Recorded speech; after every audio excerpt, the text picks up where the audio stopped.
चंदगड येथे वन्यप्राणी उपद्रवामुळे शेतकऱ्यांचा संताप उसळला। तहसीलदार कार्यालयावर भव्य मोर्चा। प्रशासनाला अल्टिमेट आश्वासन नको, ठोस कृती हवी अशी शेतकऱ्यांची ठाम भूमिका। चंदगड तालुक्यात वाढत्या वन्यप्राणी उपद्रवामुळे त्रस्त झालेल्या शेतकरी व ग्रामस्थांचा संताप उफाळून येत चंदगड येथे तहसील कार्यालयावर भव्य मोर्चा काढण्यात आला। वन्य प्राण्यांचा बंदोबस्त करा, शेतकऱ्यांना न्याय द्या अशा घोषणांनी परिसर दणाणून गेला। शेकडो शेतकऱ्यांनी प्रशासनाच्या निष्क्रियतेविरोधात जोरदार एल्गार पुकारला। गेल्या काही महिन्यापासून बिबट्याचा वाढता वावर तसेच रानडुक्कर व गव्यांच्या कळपामुळे पिकांचे मोठ्या प्रमाणात नुकसान होत आहे।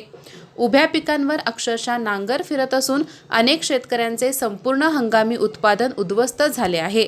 त्यामुळे आधीच आर्थिक अडचणीत असलेल्या शेतकऱ्यावर दुहेरी संकट ओढवले आहे।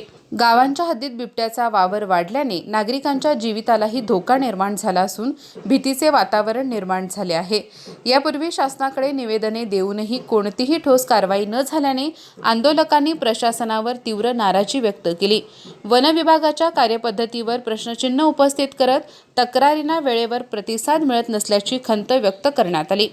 मोर्चादरम्यान संतोष मळवीकर यांनी अधिकाऱ्यांच्या अनुपस्थितीवर टीका करत शेतकऱ्यांच्या वेदनांकडे दुर्लक्ष होत असल्याचे सांगितले।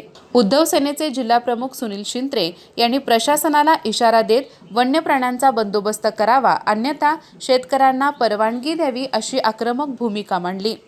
बळीराजा शेतकरी संघटनेचे नितीन पाटील यांनीही तात्काळ उपाययोजना न केल्यास तीव्र आंदोलन छेडण्याचा इशारा दिला।